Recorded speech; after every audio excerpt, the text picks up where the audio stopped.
आज मैं आपको एक बेहद रोचक एवं विख्यात उपन्यास द गाइड की कहानी सुनाने जा रहा हूँ, जिसे लिखा है R.K. नारायण ने। मैं हूँ प्रणय कुमार। तो चलिए चलते हैं उन दिनों में जहाँ से ये कहानी शुरू हुई थी। इस कहानी की शुरुआत होती है एक छोटे से बच्चे से जिसका नाम है राजू, और यही इस कहानी का मुख्य किरदार है। राजू अपने माता पिता के साथ मालगुड़ी गांव में रहता है। उसके पिता एक दुकानदार हैं। हाल ही में मालगुड़ी में एक रेलवे स्टेशन बना है। वे वहां भी एक दुकान खरीद लेते हैं। शुरुआती दिनों में तो राजू के पिता अपने घर वाले दुकान में राजू को रख देते हैं और रेलवे स्टेशन वाली दुकान पर खुद बैठते हैं। मगर न जाने क्यों वहां उनका जी नहीं लगता और वो वापस घर वाले दुकान को चलाने लगते हैं और राजू रेलवे स्टेशन वाली दुकान पर बैठने लगता है। कुछ दिनों तो ऐसे ही चलता है और इसी दरमियान राजू के पिता का देहांत हो जाता है। चूंकि राजू के पिता एक दुकानदार थे, 2 दुकानें थी उनकी, तो उनके पास एक अच्छा खासा पैसा था जिससे घर परिवार चल सकता था। तो राजू के ऊपर कोई बर्डन नहीं था कि उसे कड़ी परिश्रम करनी पड़े।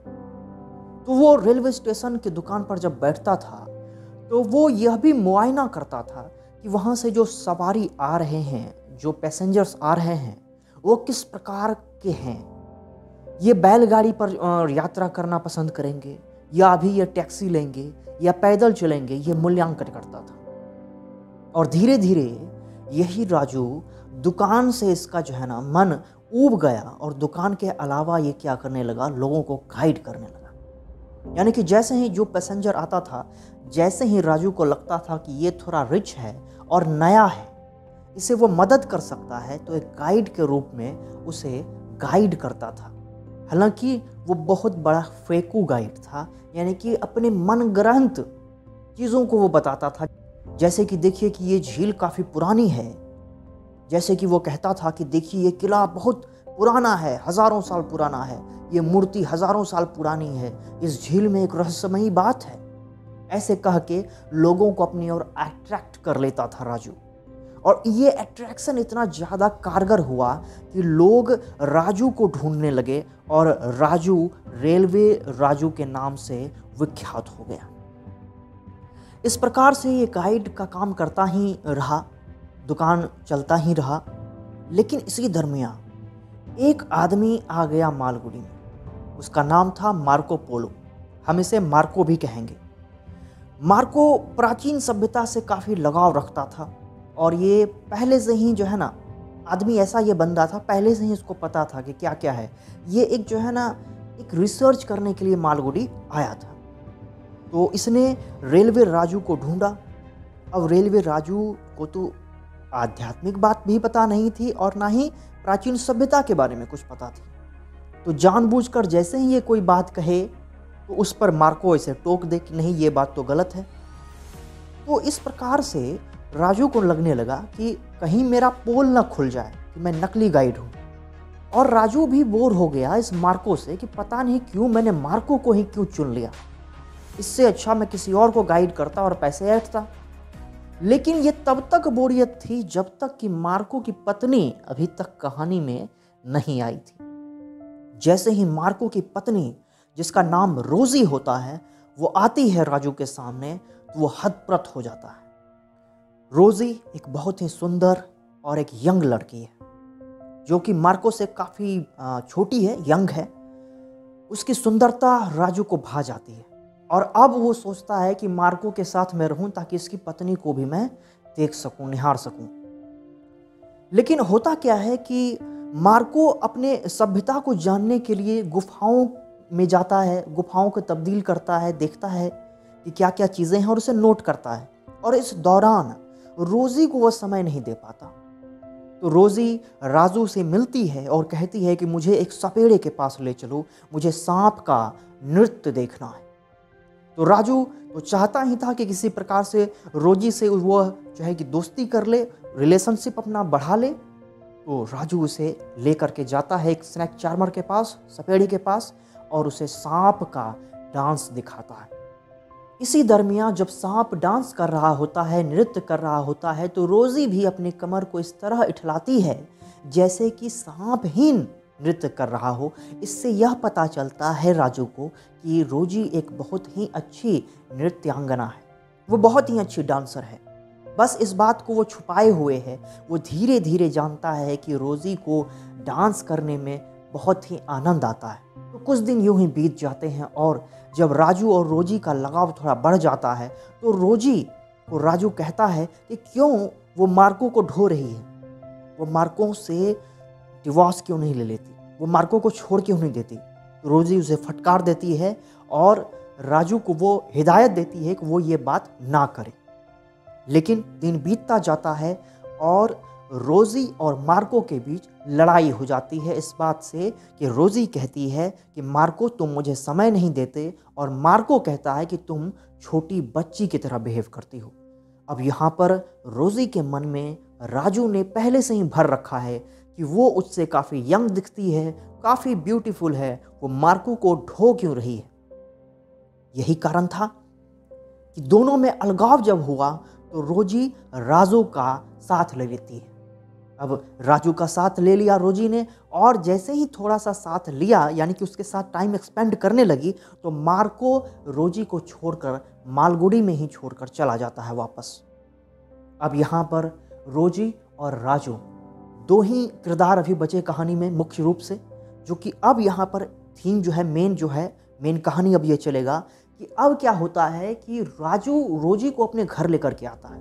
अब उसकी माता तो है, तो वो शुरुआती में तो एक्सेप्टेबल करती है, लेकिन जैसे ही पता चलता है कि ये तो पहले से ही विवाहित है, ये महिला है, तो राजू की माँ स्पष्ट कह देती है कि नहीं, जल्दी इसे घर से बाहर निकालो। और साथ ही साथ यह भी पता चलता है कि ये एक जो है ना छोटी कास्ट की लड़की है, उतनी जो है कि और समाज में इसकी उतनी अच्छी इमेज नहीं है। इसी दरमियान राजू के चाचा यानी कि राजू के माँ का भाई आता है और उसे बहुत बात कहता है।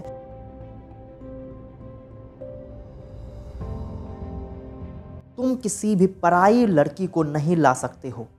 तो इसी दरमियान इस दोनों में बहुत ज़्यादा बहस होता है, लेकिन राजू रोजी का साथ लेता है और रोजी को अपने साथ कहता है मैं इसे अपने साथ ही रखूँगा। इस पर उसकी माँ उससे बहुत ज़्यादा परेशान हो जाती है, उससे बहुत ज़्यादा उदास हो जाती है। अपने सामान को बांध कर वो राजू और रोजी को उसी स्थिति में छोड़कर चली जाती है। अब क्या होता है, यहाँ पर एक नया जो है ना रास्ता मोड़ लेता है ये कहानी। यहाँ पर अब रोजी अपना नाम चेंज कर लेती है, ये एक नृत्यांगना बनती है और उसका नाम होता है नलिनिका। अब नलिनी क्या करती है, नृत्य करती है और उसका मैनेजर स्वयं बन जाता है राजू। अब राजू रोजी को एक प्रोडक्ट की तरह ट्रीट करता है कि उससे नचवाना है और पैसे कमाना है। वो खूब पैसे कमाता है और एक रिच लाइफ स्टाइल को जीता है, बहुत अच्छे खासे पैसे अर्न कर लेते हैं। लेकिन रोजी को शुरुआत से ही ये पैसा धन संपत्ति से कोई लगाव नहीं होता है, वो तो अपने पैशन को फॉलो करती है। इसी दरमियान राजू को जो है ना एक चिढ़ हो जाती है, जो रोजी के समीप भी आता है कोई तो उसके साथ काम करने वाले से भी उसे चिढ़ हो जाती है। वो नहीं चाहता है कि रोजी के करीब कोई आए भी। और इसी दरमियान पता चलता है कि मार्को पोलो, जो मार्को उसे छोड़कर वापस चला गया था ना, मार्को की एक किताब आई है। और मार्को की जो किताब आई है उसने वो लिखा था, वो मालगुडी के बारे में था। वो मार्को रोजी को अपनी किताब कोरियर कर देता है, भिजवा देता है, लेकिन वो किताब राजू के हाथ लग जाती है और राजू नहीं सोचता और राजू नहीं चाहता कि मार्को की याद फिर से रोजी को आए, और वो इस किताब को छुपा कर कहीं रख देता है। लेकिन कुछ दिनों के बाद ये बात जैसे ही पता चलती है तो रोजी और राजू के बीच काफ़ी अनबन होती है, बहुत ज़्यादा झगड़ा होता है। और उधर मार्को को कोई रिप्लाई नहीं आता, तो मार्को एक खत लिखता है जिसमें वो कहता है कि उसके सारे जेवरात गहने जो शादी के दरमियान उसे मिला था, वो सारा उसे वो वापस करना चाहता है। और उसमें कुछ ड्राफ्ट होते हैं, वो उसे फिर से पोस्ट कर देता है। और फिर से राजू के हाथ वो लग जाता है। वो नहीं चाहता कि हो सकता है फिर से एक बार मार्को के समीप वो चले जाए, मार्को से वो रिलेशनशिप बना ले रोजी। तो वो क्या करता है, अपना नकली सिग्नेचर करके, यानी कि रोजी का नकली सिग्नेचर कर देता है राजू और फिर से उसे पोस्ट कर देता है मार्को के पास।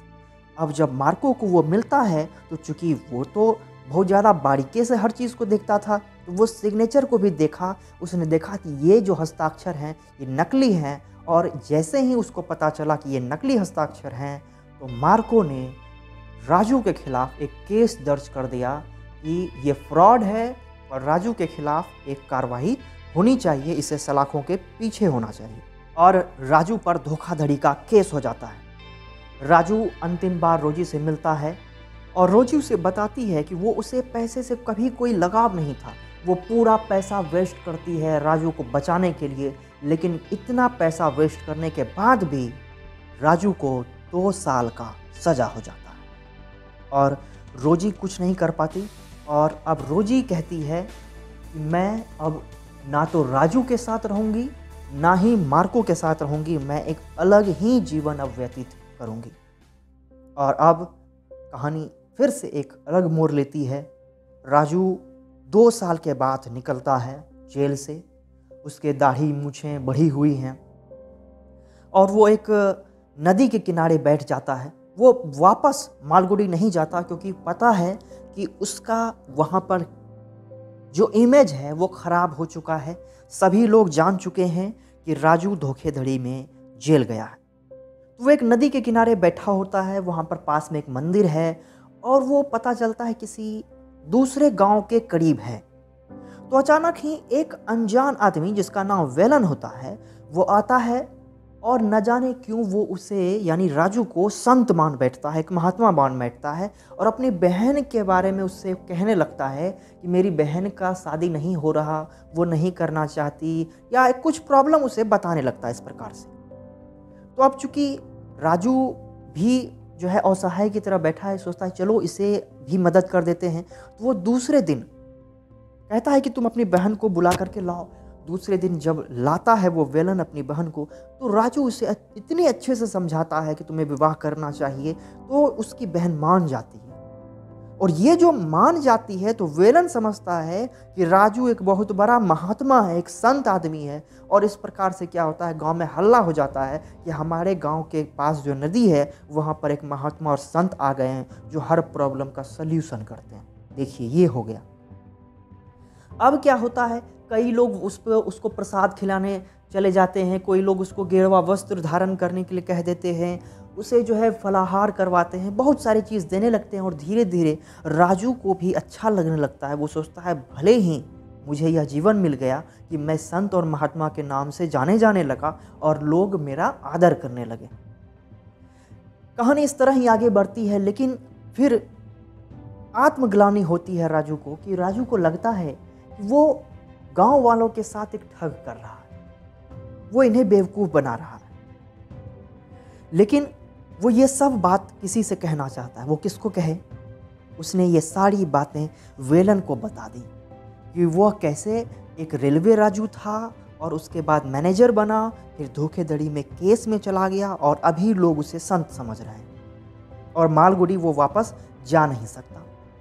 लेकिन वेलन को इतना पता चलने के बाद भी वो राजू को एक अच्छा व्यक्ति ही मानता है, एक संत और महात्मा की तरह ही देखता है। इस दौरान क्या होता है, उस गांव में सुखाड़ पड़ता है, गाय बकरियां मरने लगती हैं और ज़मीन जो है बंजर हो जाती हैं। वर्षा होने की सब कोई इंतज़ार में है और लोग एक दूसरे से झगड़ा करने लगते हैं। तो राजू कहता है गांव के ही एक व्यक्ति से कि गांव वाले से जा कर के कहो कि झगड़ा ना करे, अन्यथा मैं भोजन नहीं करूंगा। इस बात को वो इस प्रकार से जाकर गांव में प्रस्तुत करता है, कहता है कि महात्मा जी, संत जी कह रहे थे कि जब तक वर्षा नहीं होगी तब तक मैं अन्न नहीं ग्रहण करूंगा, तब तक मैं भोजन ग्रहण नहीं करूंगा। यहाँ पर ये बात हो गया और ये बात जो है ना डाइवर्ट हो गया दूसरे शब्दों में। तो इस प्रकार से ये बात कुछ और ही हो गया। अब लोग उसको जो है कि और आदर करने लग गए राजू को कि देखिए हमारे लिए जो है ये एक जो है अन्न ग्रहण नहीं करेंगे, ये हमारे लिए एक महात्मा हैं, संत हैं, वर्षा जरूर हो गई। तो इस प्रकार से जो है ना, राजू का भी आत्मा जो है ना पसीज जाता है। वो सोचता है कि ये क्या मैं कर रहा हूँ। वो भी क्या करता है, अब उसे मजबूरन वो व्रत रखना पड़ता है। 2 सप्ताह व्रत रहता है और अंतिम दिन, आखिरी दिन अब रहता है। तो 2 सप्ताह के जो आखिरी दिन इसलिए कह रहा हूँ, पता चलेगा। आखिरी दिन क्या होता है, जब वो नदी किनारे जाता है पूजा पाठ करने के लिए, तो अचानक उसे चक्कर आने लगता है। वो कमजोरी से पूरा गिरने लगता है। वेलन उसके पास आता है और वो वेलन को कहता है कि मुझे लग रहा है कि पहाड़ की तरफ वर्षा हो रही है। और वो बेहोश हो जाता है उसकी। और यहाँ पर क्या होता है, ये कहानी खत्म हो जाती है। आर के नारायण की कहानी होती ही है ऐसी मिस्टीरियस। अब इसका अंत यहीं पे हो जाता है। तो ये क्या कहना चाहता था अंत में राजू, कि मुझे लग रहा है कि पहाड़ पर वर्षा हो रही है, और वहीं पर कहानी खत्म हो जाती है। तो यही है ये कहानी, एक बहुत ही विख्यात कहानी जो कि इंग्लिश लिटरेचर के लिए बहुत ही इंपॉर्टेंट है। लिखा है आर के नारायण ने। ये कहानी आपको कैसी लगी? मुझे उम्मीद है कि आपको बेहद अच्छी लगी होगी।